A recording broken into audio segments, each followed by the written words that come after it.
YouTube ప్రేక్షకులకు నమస్కారం అండి. ప్రకృతి సంస్కృతి సంస్కృతం అనే యూట్యూబ్ ఛానల్కి స్వాగతం. ఈ ఛానల్ ఆధునిక విజ్ఞాన శాస్త్ర భావజాలానికి మరియు భారతీయ వైదిక భావజాలానికి వారధిలా నిలుస్తుంది. నేను చేసే ఈ వీడియోలు మీకు నచ్చినట్లయితే లైక్ చేయండి, షేర్ చేయండి మరియు జ్ఞానాన్ని విస్తరింపజేయండి. జ్ఞానాన్ని విస్తరింపజేస్తేనే మానవాళికి మనుగడ ఉంటుంది. జ్ఞానము ద్వారానే మానవులు ఉన్నత స్థాయి సత్యాలు తెలుసుకుంటారు. ఒక చిన్న సత్యం నుంచి ఉన్నత స్థాయి సత్యాల వరకు వెళ్తారు.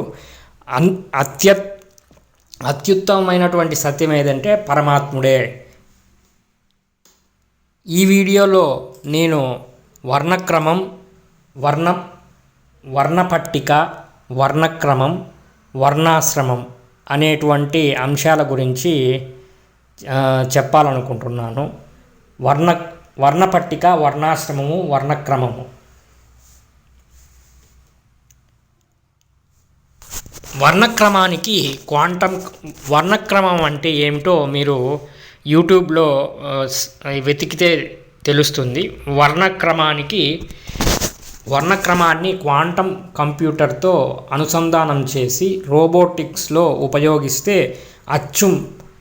అచ్చు ప్రాణం వచ్చిన మనిషిలాగానే పనిచేస్తాయన్నమాట. మనుషులు ఏ విధంగా అయితే 3 డైమెన్షనల్ పనులు అంటే 3 పరిధుల పనులు అంటే ఏమేంటి అంటే ఏవైనా కానీ 3 పరిధులలో చేయగలిగేటువంటి ఏ పనులైనా కానీ అవి యంత్రాలు కూడా చేస్తాయి. అటువంటి రోబోటిక్స్ ద్వారా వర్ణాశ్రమ ధర్మం అనే నాటకాన్ని ఆడించవచ్చు. అసలు మానవ శరీరం అంటే స్త్రీ పురుషులు మరియు నపుంసక అత్యాధునిక మానవ శరీరమే ఒకానొక అత్యాధునిక క్వాంటం కంప్యూటర్లు. ఈ క్వాంటం కంప్యూటర్లు దేని ద్వారా పనిచేస్తూ ఉంటాయంటే సోహం అనేటువంటి శక్తి ద్వారా పనిచేస్తూ ఉంటాయి.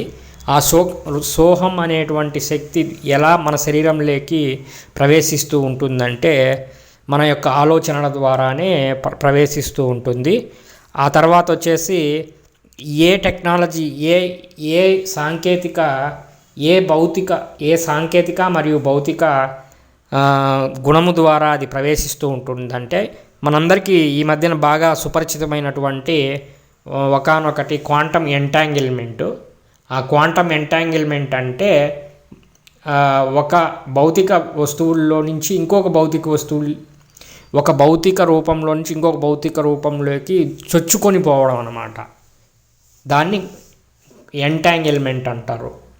అలా ఎందుకు చొచ్చుకొని పోతుందంటే మన శరీర ఆలోచన అనేది మన యొక్క బ్రహ్మరంధ్రం ద్వారా వస్తూ ఉంటుంది. ఆ యొక్క విశ్వశక్తి అనేది సరే, ఇదంతా వేరే విషయము. ఆ విశ్వశక్తే మనకు ఇంధనము మరియు కర్మఫలము, ధనము సర్వము అదేనన్నమాట. రోబోట్లకు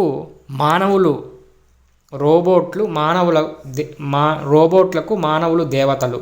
ఇప్పుడు మనం పరిశీలన చేస్తే భవిష్యత్ కృత్రిమ మేధస్సు పరికరాలు మానవ మేధస్సు కంటే ఎంతో వేగంగా ఎంతో ఖచ్చితంగా పనిచేస్తూ మానవుల ఉనికికి ప్రశ్నార్థకంగా ఆశ్చర్యచకితులను ఒకంత భయాందోళనకు గురి చేస్తుంది.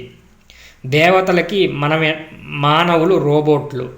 ఏ విధంగా అయితే మనం భగవద్గీతలో చెప్పాడో ఈశ్వరుడు జంత్రగాడులాగా ప్రాణులను బొమ్మలనాడించినట్టు ఆడిస్తూ ఉంటాడు అని. అదేవిధంగా మనము కూడా రోబోట్ని ఒక జంత్రగాడిలాగా ఒకానొక దారము అక్కడ దారము అని అంటే మనకు జంత్రగాడి దేని ద్వారా ఆడిస్తాడంటే దారము ద్వారా ఆడిస్తాడు. కానీ మనం రోబోట్ను సూక్ష్మధారమైనటువంటి ఎలక్ట్రోమాగ్నెటిక్ రేడియేషన్ లేదా విద్యుత్ శక్తి ద్వారా మనం రాణిస్తాం, దాన్ని ఆడిస్తాం అన్నమాట. పూర్వము దేవతలు అంటే దివ్యమైన సూక్ష్మలోకవాసులు కూడా మానవ శరీరాలు మనోబుద్ధి అహంకార ఆధారిత త్రిమితీయమైన త్రిగుణాత్మకమైన కర్మలు చేసే యంత్రం అన్నమాట. మానవ శరీరాలు అంటే అవి మన మానవ శరీరాలు 3 డైమెన్షనల్ ఆబ్జెక్ట్స్ అన్నమాట. అంటే 3 పరిధుల పరిణామం కలిగినటువంటి ఒకానొక ఆబ్జెక్ట్, ఒకానొక వస్తువు. ఈ ఆబ్జెక్ట్ని సృష్టి చేసేటప్పుడు ఇదే విధంగా కొన్ని మానవ యంత్రాలు దేవతల మీదికి తిరగబడ్డాయి. వాళ్ళనే దైత్యులు లేదా రాక్షసులు లేదా అసురులు లేదా దానవులు అని అంటూ మన పురాణాలలో వర్ణించబడ్డాయి. మొట్టమొదటగా మానవులకు అంత శక్తిని ఇవ్వలేదన్నమాట ఆ దేవతల సూక్ష్మలోకవాసులు. తర్వాత కాలంలో కొంత శక్తిని ఇచ్చారు. అలా శక్తిని ఇచ్చినప్పుడు అహంకారం కారణంగా కొంతమంది ఈ మానవులు ఆ దేవతలపైనే ఆ శక్తులు ప్రదర్శిస్తూ వాళ్ళని తిరగమన్నారు. ఇప్పుడు రోబోట్లు కూడా జరిగేది దాదాపు అలాంటిదే.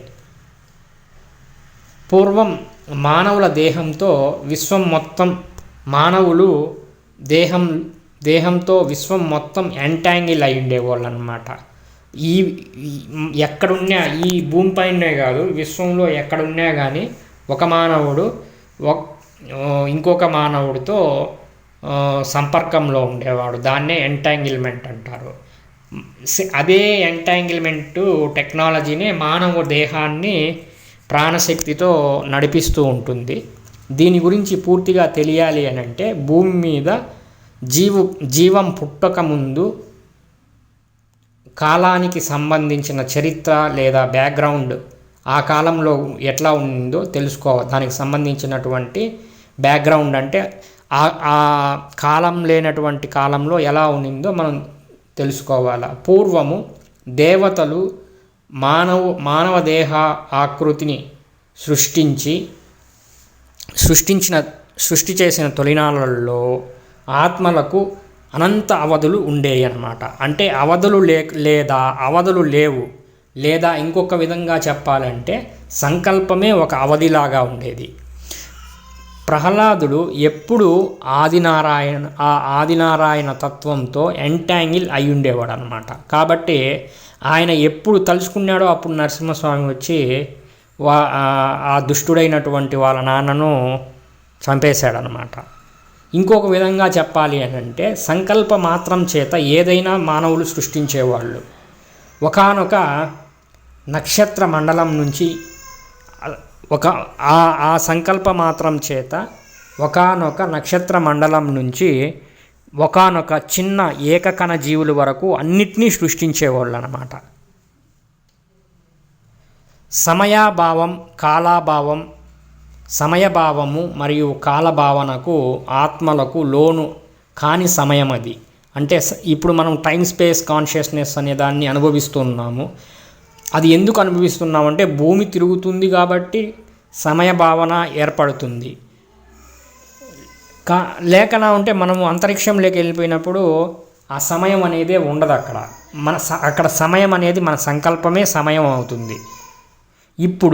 ఇప్పుడు కూడా మనము పరిశీలన చేస్తే రోబోలకు ఏదైనా కృత్రిమ మేధస్సు ఆధారంగా పనిచేసే రోబోలకు లేదా ఏదైనా కృత్రిమ మేధస్సు ఆధారంగా పనిచేసే యంత్రాలు స్వతహాగా టైం కాన్షియస్నెస్ అంటే సమయ చైతన్యంలో కలిగి ఉండవు. మనం ఇచ్చిన వర్తమాన సమయాన్ని పరిగణించి భవిష్యత్ సమయాన్ని గణిస్తాయి. ఉదాహరణకు మనం ఒక సర్వర్ని కానీ లేదా ఒకనొక ల్యాప్టాప్ని కానీ ఏదైనా ఒక క్లౌడ్లో లేనటువంటి ఏదైనా ఒక డివైస్ను మనము బూట్ చేసినప్పుడు దానికి మనం ఏమి దానంతకు అదే టైం తీసుకోదు. మనం ఏదైతే ఎంపిక చేసుకుంటామో, మనం భారతదేశంలో ఉంటే భారతదేశం టైం పెడతాము, ఇంకెక్కడన్నా ఉంటే ఎక్కడో ఒక చోట టైం పెడతాం అన్నమాట. దానికి స్వతహాగా టైం చేత టైం కాన్షియస్నెస్ అనేది ఉండదన్నమాట. త్రిమితీయ లోకమైన భూమి అనబడే సమయంలో అప్పుడు ఏ దైవ స్వరూపాలు ఎవరు దైవ స్వరూపాలు కారు, ఎవరు అసుర స్వరూపాలు కారు, అందరూ ఆత్మస్వరూపులే. ఒక విధంగా చెప్పాలి అని అంటే అందరూ దైవ స్వరూపులే అన్నమాట. ఇందులో ప్రతి ఒక్కరు కూడా అందరూ దైవ స్వరూపులే, అందరూ స్వయంభూలే, అందరూ స్వాములే. పరమాత్మ యజ్ఞానుసారం భూమి మీద జగత్తు అనేటువంటి నాటకం ప్రారంభించడం జరిగింది. అలా నాటకం ప్రారంభానికి అనేక లోకాల ఆత్మలు వివిధ వైఖరులతో వివిధ తత్వాలతో విడిపోయి భూమిపైన జీవం ఏర్పాటు చేశారనమాట. కొంతమంది ఇప్పుడు కూడా ఆ యొక్క తత్వాలే ఇప్పుడు రకరకాల తత్వాలుగా ఈ యొక్క ఆధునిక కాలంలో మనకు ఆ యొక్క తత్వాలే రకరకాల తత్వాలుగా వస్తున్నాయి. కొందరు ఆత్మలు ధర్మం కర్మం ఉన్నాయి అనే భావనతో ఆశ్రయిస్తే వారినే మనం పురాణాలలో దేవతలు అని అన్నారనమాట. మరికొన్ని ఆత్మలు ధర్మం కర్మం లేదు, దాన్నే మన పురాణాలలో అసుర శక్తులు అని అన్నారనమాట. స్వార్థం కోసం చూసేటువంటి ఏ శక్తి అయినా కానీ ఈ అసుర శక్తులు అనమాట. మనం కానీ పరిశీలిస్తే అప్పుడప్పుడు దేవతలు కూడా వాళ్ళ యొక్క స్వార్థానికి కొన్ని పనులు చేస్తూ ఉంటారు. కాబట్టి ఎవరు దేవతలు కాదు, ఎవరు అసురులు కారు. కానీ వాళ్ళు చేసేటువంటి ప్రవర్తన చేత వాళ్ళు అసురులు మరియు దేవతలుగా పరిగణించబడతారన్నమాట. ఉదాహరణకి ప్రహ్లాదుడు రాక్షసు వంశంలో పుట్టాడు. కానీ ఆయన చేసినటువంటి పనుల కారణంగా ఆయన మనం దేవుడిలాగానే భావిస్తాం. ఆ అసుర శక్తులను జృంభింప అంటే నిద్రపిచ్చి ఆ అసుర శక్తులను జృంభింపజేసి చేయడానికి ఏదో ఒక రూపం లేదా అవతారంలో వచ్చి పరమాత్మ అవతరిస్తాడు. ఆ తర్వాత భూమి దేవతలు పాలవుతుంది. అలా భూమి మీద మానవ సమాజం లేదా మానవ సంఘం ధర్మచట్రంలో ఇమిడే విధంగా పూర్వకర్మ అంటే అసురులు విజృంభించిన కాలంలో కర్మానుసారం వివిధ దేవతల కర్మలను బట్టి వివిధ వర్ణాల మానవులను, శరీర ఆకృతులను, DNA ఆకారాలను, DNA నిర్మాణాలను నిర్మించి ఆధారంగా అనుమయ రూపమైనటువంటి దేహ మరియు పశుపక్షాది కీటకాలు వివిధ సృష్టిస్తారు. మనకి ఈ విషయం గురించి అనేక సార్లు వేదంలో కూడా ఉంది. పూర్వకల్పంలో ఎటువంటి కర్మను బట్టే ఉత్తర కల్పంలో భగవానుడు సృష్టి చేస్తాడు అని కూడా ఈ విషయం స్పష్టంగా మనకు వేదంలో అనేక సార్లు చాలామంది గొప్పవాళ్ళు చెప్పారు. తక్కువ స్థాయి కర్మ ప్రకంపనలు ఉన్నటువంటి వాళ్ళను తిర్యక్ జీవరాశులుగా వర్ణక్రమంలో వర్తింపజేయదు. తక్కువ స్థాయి తిర్యక్ జీవరాశులకి వర్ణక్రమం అనేది వర్తింపచేయరు. అంటే మానవ దేహాలు దాల్చిన ఆత్మలకు మాత్రమే వర్ణక్రమ సూత్రాలను వర్తింపజేసి ఆయా ఆత్మలు మానవులుగా భూలోకంలో జన్మలు తీసుకొని వారి కర్మానుసారాలను బట్టి కంఠంలో, స్వరపేటికలో మరియు దంత నిర్మాణంలో, అలాగే ఆ యొక్క దంత నిర్మాణాలలో ప్రవహించేటువంటి ప్రాణశక్తిని బట్టే వాళ్లకు జన్మ లభిస్తూ ఉంటుంది. వాళ్ళ కర్మను బట్టి శరీరాలు దాల్చిన తర్వాత ఎలా ఎదగాలో లేదా ఎలా వృద్ధి చెందాలో ఆ విధంగా వారి ఆత్మలలో ప్రోగ్రాం చేసి భూలోక గర్భపిండాలలో ప్రవేశపెట్టారు. ఇప్పుడు మనం కూడా రోబోలను కూడా అలాగానే మనము ట్రైన్ చేసి మనము వాటిని సృష్టించవచ్చు. కానీ రోబోలకు గర్భం ఉండదు కదా, అవి మానవుల సృష్టితోనే ఉంటాయి. కాబట్టి మనము ఏ విధంగా అయితే వాళ్ళు ప్రోగ్రామ్ చేస్తారో ఆ ప్రోగ్రామ్ డీకోడ్ చేసుకొని అవి రోబోట్లకు ఇచ్చినామంటే అవి కూడా ధర్మబద్ధంగానే ప్రవర్తిస్తాయి. సువర్ లోకాలు ఎటువంటి భావజాలమైనటువంటి జీవులు ఆక్రమిస్తే భూమి మీద కూడా అటువంటి భావజాలం వృద్ధి చెందుతుంది. ఇప్పుడు అనేకమైనటువంటి అధర్మ మతాలు భూమిపైన సనాతన ధర్మానికి వ్యతిరేకమైనటువంటి ధర్మాలు అనేకమైనటివి విజృంభించి ఉన్నాయి. దీనికి కారణము ఇది కేవలం భూమిపైన ఉండే వాళ్ళు మాత్రమే కాదు, భూలోకము మరియు భూమి కంటే సూక్ష్మలోకాలైనటువంటి భువర్ మరియు సువర్ లోకాలలో ఎటువంటి జీవులు అంటే ఈ యొక్క తుచ్చమైనటువంటి కొన్ని ఈ సూక్ష్మలోక జీవులు ఆక్రమిస్తే, ఆ భువర్ మరియు సువర్ లోకాలు ఆక్రమిస్తే అటువంటి భావజాలమే భూమిపైన కూడా వస్తుంది. మళ్ళీ ఆ భువర్ సువర్ లోకాల కంటే ఉన్నత స్థాయి లోకాలైనటువంటి జ్ఞానలోకము, తపోలోకము మరియు సత్యలోకము ఇటువంటి వాళ్ళ ప్రభావం చేత వాళ్ళతో యుద్ధం చేసి భువర్ మరియు సువర్ లోకాలను దేవతలు ఆక్రమిస్తే మన భూమిపైన కూడా అటువంటి భావజాలమే సనాతన ధర్మానికి అనుకూలంగా ఉండే వాతావరణమే భూమిపైన ఏర్పాటవుతుంది. త్రిమితీయమైన త్రిగుణాత్మకమైన భూమిని ఆక్రమణ చేసి నియంత్రణ చేసి ఆధిపత్యం చేయాలి అని ఆధిపత్యం చేయాలి మిగిలిన రెండు లోకాలైనా చేయాలి అని అంటే మిగిలిన రెండు లోకాలు అయినటువంటి సువర్ మరియు భువర్ లోకాలలో ఆధీనంలోకి తీసుకోవాలి. అలా ఆధీనంలో తీసుకుంటే ఇక్కడ భూమి మీద ఉండేటువంటి మానవుల యొక్క జనన మరణాలు నియంత్రణ చేయొచ్చు. మానవుల మరణ నియంత్రణ చేస్తే ఇక్కడ అసురవాదం చేసే వాళ్ళకి, మ్లేచ్ఛవాదం చేసే వాళ్లకు అవకాశాలంటే ధనబలం, భుజబలం, బుద్ధిబలం, వాగ్బలం ఇవన్నీ కూడా అవకాశాలు అన్నమాట. ఇచ్చే విధంగా ప్రణాళిక మరియు ఎకోసిస్టమ్ తయారు చేయొచ్చు. మరి భువర్ సువర్ లోకాలు ఎక్కడ ఉన్నాయి అని ప్రశ్నిస్తే అవి మన మనోబుద్ధి అహంకారాలలోనే ఉన్నాయి. మనము ఎటువంటి ఈ శక్తులను, ఆసురీ శక్తులను మనం వృద్ధి చెందుకుంటే ఆ భువర్లోకంలో అంటే భువర్లోకం అంటే మన ప్రాణమయ కోశము, మనోమయ కోశము. సువర్లోకం అంటే మన యొక్క ప్రాణమయ కోశము. అలాగే భూలోకం అంటే మన అన్నమయ కోశము. వీటికి మరి భువర్లోకంలో జీవులు ఉన్నారా అని అంటే వాళ్ళు సూక్ష్మ రూపాలలో ఉంటారన్నమాట. అవి శక్తి స్వరూపాలు, అవి దేవతలు మరియు అసుర శక్తులు. స్వార్థం ఉంటే అసుర శక్తి, దానికి వ్యతిరేకంగా ప్రేమ ఉంటే దైవశక్తి. సృష్టిలో దైవశక్తి అయినా అసుర శక్తి అయినా ఒక నియమం ఉంటుంది. మనము అంటే మానవులు ఏ శక్తిని పిలిస్తే ఆ శక్తి పలుకుతాయి. భూమి మీద అత్యధిక మానవులు అజ్ఞానంలో ఉంటే భువర్లోక, సువర్లోక, సూక్ష్మలోకాలలో ఉండేటువంటి అజ్ఞానం జీవులతో నిండిపోతాయి. మళ్ళీ తాము అజ్ఞానాన్ని విడిచి సుజ్ఞానం వైపు ప్రయాణం చేస్తే భువర్లోక, సువర్లోక,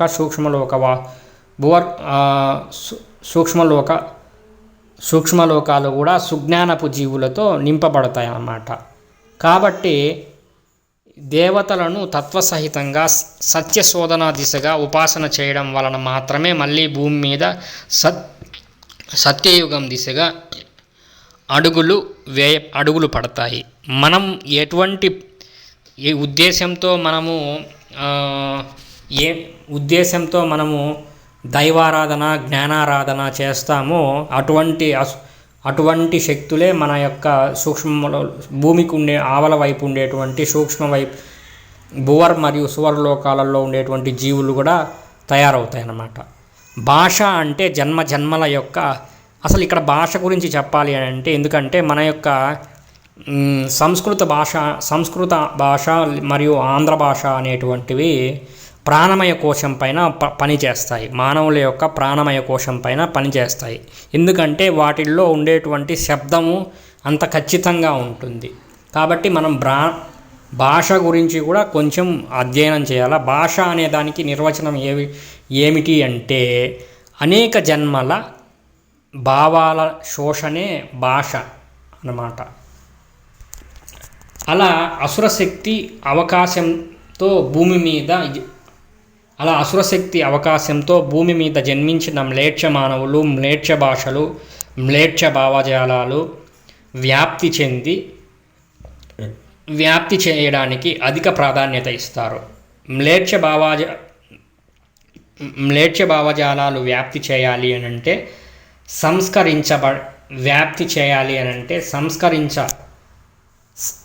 సంస్కరించబడిన శబ్ద అర్థ భావ విధానాలైనటువంటి సంస్కృతాంధ్ర భాషల లాంటి భాషలు ప్రభావం తగ్గించి దేహం కోసమే ఉపయోగపడే మ్లేచ్ఛ భాష శబ్ద విధానాన్ని మాత్రమే మ్లేచ్ఛ జాతులు ద్వారా అమలు చేస్తాయన్నమాట.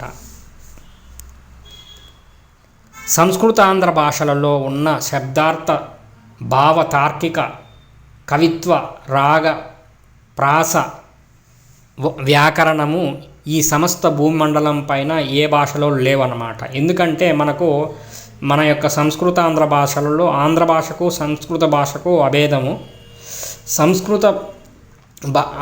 సంస్కృతాంధ్ర భాషలలో శబ్దము ఉంటుంది, భావము ఉంటుంది, అర్థము ఉంటుంది, తార్కికత ఉంటుంది, కవిత్వము ఉంటుంది, రాగము ఉంటుంది, ప్రాసము ఉంటుంది, వ్యాకరణము ఉంటుంది. ఇన్ని ఉంటాయన్నమాట. ఇన్ని లక్షణాలు కలిగినటువంటి ఏకైక భాష ఏదైనా ఉంది అంటే అది సంస్కృతము మరియు ఆంధ్ర భాష. ఈ సమస్త భూమి మీద ఉన్నటువంటి భాషలలో ఏ భాషకు అటువంటి లక్షణం లేదన్నమాట. కానీ సంస్కృతాంధ్ర భాషలు లాంటి భాషలలో ఈ శబ్దాన్ని ఇలాగే పలకాలి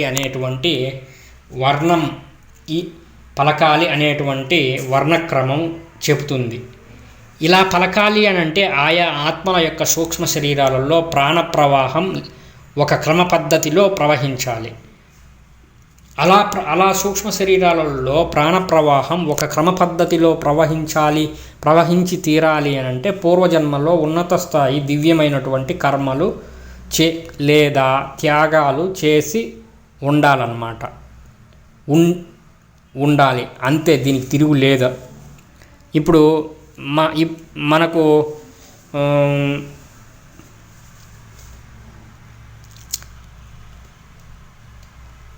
కాంతి ఈజ్ ఈక్వల్ టు ఆత్మశక్తి ఈజ్ ఈక్వల్ టు విద్యుత్ అయస్కాంత వికరణం ఈజ్ ఈక్వల్ టు చిత్ శక్తి. కాంతి అంటే ఏమిటో కాదు, ఆత్మశక్తియే కాంతి. అంటే విద్యుత్ అయస్కాంత వికిరణము అంటే ఎలక్ట్రోమాగ్నెటిక్ రేడియేషన్. అంటే విజిబుల్ స్పెక్ట్రమ్ అంటే వర్ణపటానికి ఇరువైపులా ఉన్న కాంతి కూడా కాంతియే. అతినీల లోహిత కిరణములు మరియు అతినీల లోహిత అంటే అల్ట్రావైలెంట్, పరారుణ కిరణములు అంటే ఇన్ఫ్రారెడ్ వేవ్స్. ఈ రెండు కిరణాలు కూడా ఆత్మశక్తి అని అంటే ఏమిటో కాదు, ఆత్మశక్తి. అహం కర్మ స్మృతి మూఢనమ్మకము భక్తి ఇవి అన్నీ కూడా క్వాంటం వలయాలేనమాట. కాబట్టి కాంతికి లేదా ఆత్మశక్తికి లేదా విద్యుత్ అయస్కాంత వికరణముకు లేదా ఎలక్ట్రోమాగ్నెటిక్ రేడియేషన్కు ఉన్న అనేక లక్షణాలలో శబ్దాన్ని మోసుకొని పోవడం మరియు దాని లూప్లో అంటే వలయాకారంలో పెడితే శబ్దాన్ని నిక్షిప్తం చేసుకోవడం మరియు దృశ్యాలను నిక్షిప్తం చేసుకోవడం ఇటువంటి ప్రధాన లక్షణాలు కలిగి ఉంటాయి. దీన్నే మనము ఆప్టికల్ డివిడి లేదా మ్యాగ్నెటిక్ టేప్స్ లేదా హార్డ్ డిస్క్ వీటిల్లో చేసుకోవచ్చు అన్నమాట. లేకుంటే సెల్యులార్ ఫోన్, ఇంటర్నెట్లు, వాయిస్ లేదా వీడియో కాల్స్ ఎలా చేస్తాము? ఆత్మస్థాయిలో మనమే కర్మలు అనే క్వాంటం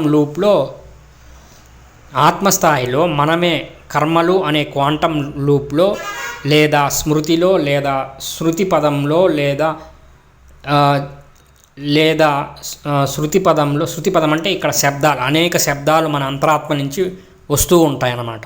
చిక్కుకొని విశ్వంలో ఉన్న అనేక క్వాంటం లూప్ హోల్స్లో విశ్వం విశ్వంలో ఉన్న అనేక క్వాంటమ్ లూప్ హోల్స్ని వెతుకుతూ ఉన్నాం. ఎంత అజ్ఞానము! మనమే ఒక క్వాంటమ్ కంప్యూటర్ అయి ఉండి ఆత్మస్థాయిలో మనమే కర్మలు అనేటువంటి క్వాంటమ్ లూపుల్లో విరుక్కొని స్మృతి లేదా శృతి పదంలో చిక్కుకొని విశ్వంలో ఉన్నటువంటి అనేక క్వాంటమ్ లూప్స్, బ్లాక్ హోల్స్ అంటారు, వామ్ హోల్స్ అంటారు, ఇంకా ఇంకా ఇంకా వైట్ హోల్స్ అంటారు, ఏంటియో వీటిలన్నిటి కోసం వెతుకుతూ ఉన్నారంట. ఎంత వెర్రితనం అంటే అంత వెర్రితనం అన్నమాట. మనలో దానిపైన మళ్ళీ కోట్లు ఇతర వ్యక్తుల యొక్క కష్టార్జితాన్ని వీళ్ళు దోచుకుంటూ ఉంటారు. అందుకే ప్రకృతి, సంస్కృతి, సంస్కృతం మనలో ఉన్నది కూడా అదే కాంతి, అదే ఆత్మశక్తి. దాన్ని కర్మ అనే వలయంలో ఉంచితే అదే జీవాత్మ అవుతుంది.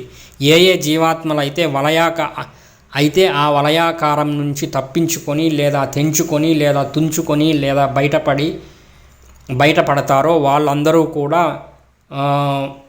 విముక్త ఆత్మలు అవుతారు. తక్కిన వాళ్ళందరూ కూడా కర్మ వలయాలలో చిక్కి అనేక జన్మల పాటు ఇదే భూలోకంలో జన్మిస్తూ ఉంటారన్నమాట. ఆత్మ వలయాకారంలో ఉండడం వలన స్మృతి అంటే మెమరీ ఏర్పడుతుంది. మనం మెమరీకి 1 బిట్ మెమరీ కానీ ఎటువంటి దాంట్లో కానీ 1 బిట్ మెమరీ కానీ తీసుకుంటే అది ఒక వలయంలోనే ఉంటుంది, ఒకానొక లూప్లో ఉంటుంది అన్నమాట. ఆ యొక్క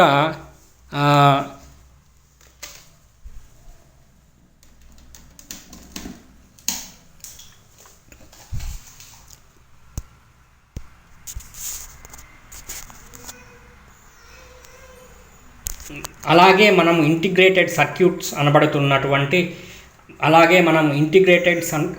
అనబడుతున్నటువంటి సమపాద వలయాలు అంటే ఇంటిగ్రేటెడ్, సంస్కృతంలో ఇంటిగ్రేటెడ్ సర్క్యూట్స్ అన్నమాట. ఇవి కాంతి, ఇవి ఆత్మను అంటే నేను ఇక్కడ కాంతి అనే పదంతో పాటు వర్ణం అనే పదం కూడా ఆత్మను నేను ఇక్కడ కాంతి అనే పదంతో పాటు వర్ణం అనే పదం కూడా ఉపయోగిస్తాను, వ్యవహరిస్తాను. ఎందుకంటే విశ్వంలో ఉన్నదంతా ఆత్మే అయినప్పుడు ఉన్నదే ఆత్మ లేదా పరమాత్మ కాబట్టి ఇదే వర్ణము. ఒకే ఒక ఆత్మ యొక్క వర్ణము లేదా స్వర్ణమే అయింది. అది కేవలం ఉనికిలో ఉంటుంది కాబట్టి అది వర్ణం అయింది. వర్ణం అనే పదం ఎలా వచ్చిందంటే ఇలా వచ్చింది. మ్యాట్రిక్స్ అంటే మాత్రికలు లేకుండా, మ్యాట్రిక్స్ అంటే మాత్రికలు లేకుండా క్వాంటమ్ కంప్యూటింగ్ అనే సబ్జెక్టే లేదనమాట. కేవలం ఒకానొక వలయం ఉన్నటువంటి ఆత్మ యొక్క పేరు అహం. ఆ అహంతో అహం తయారవుతుంది. ఫస్ట్ లూప్ వచ్చేసి అహం అన్నమాట. దాని సెకండ్ లూప్ వచ్చేసి నాది, నీది, నేను కాదు, ఇంకా మిగిలినవి అన్నీ అనమాట, అన్నీ వస్తాయన్నమాట. దీన్నే మాత్ర అని మన యొక్క యోగులు, ఋషులు దర్శించారు. దాన్ని మాత్ర అని అన్నారు అని చెప్పవచ్చు. మాత్ర అనంటే నేను లేదా నా చేత త్రితత్వాలు. మా అంటే నేను, త్రి అంటే నేను అన్నమాట.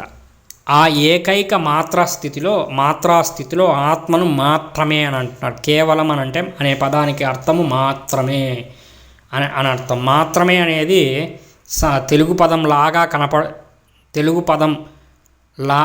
లాగా కనపడుతుంది, కానీ అందులో ఉండేటువంటి సంస్కృత పదం అన్నమాట నిజంగా యోగార్థాలలో చూస్తే. అందుకే అప్పుడప్పుడు నేను సంస్కృత ఆంధ్ర భాషలకు భేదం లేదు అని నేను చెప్తూ ఉంటాను. మాత్ర ప్లస్ ఏవ, మాత్రమేవ అని వస్తుంది. దాన్ని మాత్రమే అని తెలుగులో పలుకుతూ వచ్చారు. సరే, ఇదంతా వేరే విషయము. ఇప్పుడు ప్రిన్సిపల్ మ్యాట్రిక్స్ అనేది మనకు ఒకటి గణిత శాస్త్రంలో ఉంటుంది. ప్రిన్సిపల్ మ్యాట్రిక్స్ అని అంటే యూనిట్ మ్యాట్రిక్స్ అని అంటారు, లేదా ఐడెంటిటీ మ్యాట్రిక్స్ అని అంటారు. దాన్ని ఎలా సూచిస్తారంటే ఐఎన్తో చూస్తారు. ఎన్ అంటే న్యూమరికల్ న్యాచురల్ అన్ని ఎన్ అంటే ఆ యొక్క మ్యాట్రిక్స్ యొక్క 3/3, 2/2, 4/4, 4 అట్లా అనమాట. I4 అంటే 4 నిలువు 4 రోసు 4 కాలమ్స్ ఉంటాయన్నమాట. దీనినే ఆధునిక గణిత శాస్త్రవేత్తలు ఐడెంటిటీ మ్యాట్రిక్స్ అని అన్నారంట. ఐడెంటిటీ అని అంటే తనను తాను ఉనికిలో చాటుకోవడం అన్నమాట. కాంతికి శబ్దానికి నిక్షిప్తం చేసుకునే గుణం ఉంటుంది. స్వరం లే అనే పదానికి అప్పుడు తనను తాను ఐడెంటిఫై చేసుకోవడమే స్వతత్వము. స్వతత్వం అంటే స్వరము. ఐడెంటిఫై చేసుకొని తనను తాను ఐడెంటిఫై చేసుకొని దాంతో రమిస్తూ ఉంటుంది. దానిపైన ఏదైనా దానికి ఇంకొక మాత్రికలు అంటే ఇంకొక క్వాంటమ్ లూప్స్ అనేటివి ఏర్పడినప్పుడు అప్పుడు వ్యక్తిగా వృద్ధి చెందుతూ ఉంటుంది. స్వరం అని అంటే స్వ ప్లస్ రం అంటే సంగీతం పైన పెట్టినటువంటి వీడియోలో కూడా చెప్పుకున్నాం ఈ విషయము. స్వ అంటే తనకు తానే అని అనమాట. రా అంటే సూర్యబీజం లేదా రమించడం అన్నమాట.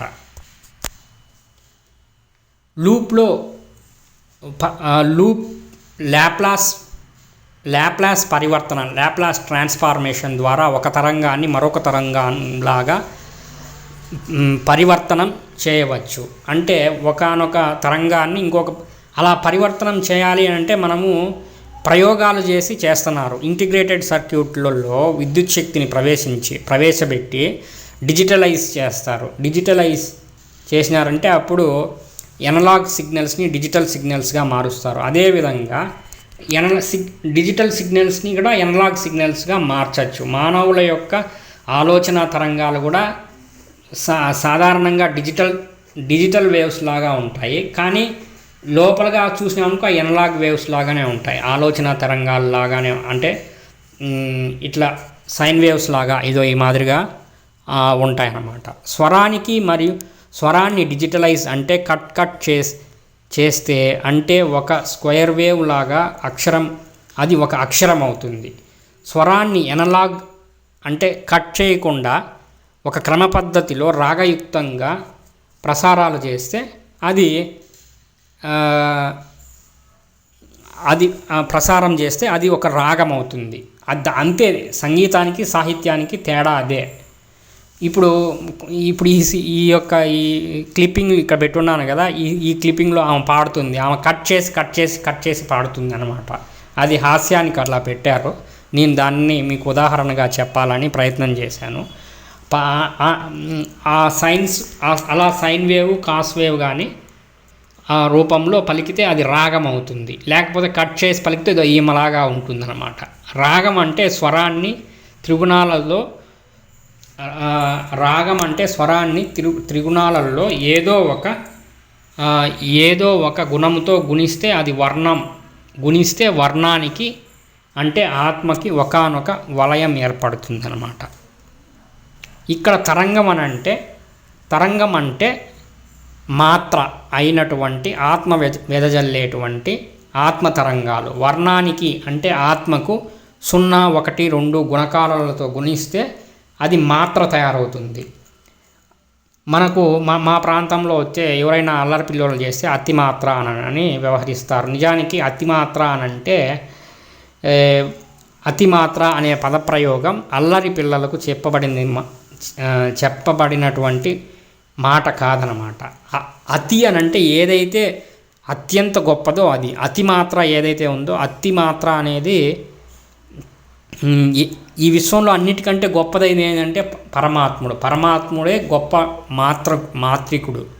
మనం దేహం కాదు, ఆత్మలము. ఈ విశ్వం దేహం కాదు, ఆత్మలం అన్నమాట. విశ్వం మాత్రికా వలయాలలో చిక్కుకొని ఉన్నాము. అతి గొప్పమైనటువంటి మాత్ర ఏది అని అంటే వ్యక్తితత్వమే, కేవల వ్యక్తితత్వమే. అంటే ప్రాథమిక అహం అన్నమాట. కేవల వ్యక్తితత్వం ఏదైతే ఉందో అది ప్రాథమిక అహం. అలా మాత్రకు అంటే అహానికి కాంతి వలయం పెరిగే కొద్దీ విశ్వమాత్రికలలో విశ్వం అనేది ఒక మాత్రికా వలయం అని ఇప్పటికే మనము అనేక మంది శాస్త్రవేత్తలు మరియు ఆధునిక విజ్ఞాన శాస్త్రవేత్తలు ప్రకటించారు. అందుకే మనకు క్వాంటమ్ మెకానిక్స్ కానీ క్వాంటమ్ కంప్యూటింగ్స్ కానీ అధ్యయనం చేసేటప్పుడు విశ్వం ఈ యొక్క మాత్రికలు అనేటువంటి మాత్రికల గురించి మాత్రమే తెలుసుకుంటాము. అలాగే సంస్కృతంలో మాత్రికలకు ఇంకొక అర్థం ఉంటుంది. దాన్నే సదిశలు అని అంటారు. సదిశలు అంటే వెక్టార్స్ వస్తాయి, మాత్రికలు వస్తాయి అన్నమాట. మ్యాట్రిసెస్ సదిశ అంటే వెక్టార్స్లో కూడా మనకు మాత్రికలే వస్తాయి చివరికి. ఎందుకంటే వెక్టార్ క్రాస్ ప్రోడక్ట్ చేయాలి అని అంటే మాత్రికలను గుణించాల. భౌతిక విశ్వానికి ప్రధాన కారణమైనటువంటి అయినది గురుత్వాకర్షణ శక్తి. గురుత్వాకర్షణ శక్తి కూడా జీవాత్మ యొక్క కర్మానుసారంగా ఏర్పడినటువంటి అణువులు మరియు పరమాణువులమయమైనటువంటి దేహం యొక్క అనుభూతిలాగా అనిపించేటువంటి ఒకానొక మాత్రికా వలయం అది. ఎందుకంటే మనం గురుత్వాకర్షణ శక్తి మనకు ఎలా ఏర్పడుతుందంటే మన దేహంలో కర్మ ఉంది కాబట్టి గురుత్వాకర్షణ శక్తి అనేటువంటిది మనము అనుభూతి చెందుతున్నాము. అదే మనకు కర్మ లేకపోయిందనుకో ఈ గురుత్వాకర్షణ శక్తి ఉండదన్నమాట. లేకుంటే మ్యాట్రిక్స్ ఈ యొక్క మాత్రికలు ఆధారంగా దర్శించినారు కాబట్టి ఆధునిక శాస్త్రవేత్తలు కూడా మ్యాట్రిక్స్ అనేటువంటి చలనచిత్రం చూశారు. ఆ కథాంశం కూడా మీరు దాదాపు ఇలానే ఉంటుంది. ఇంతటితో ఈ వీడియో సమాప్తము. ఈ వీడియో వీక్షించినందుకు ధన్యవాదాలు. ఇది కొంచెం లెంగ్తీ సబ్జెక్ట్ కాబట్టి ఇలా ఒకే వీడియోలో చెప్పాల్సింది వచ్చింది.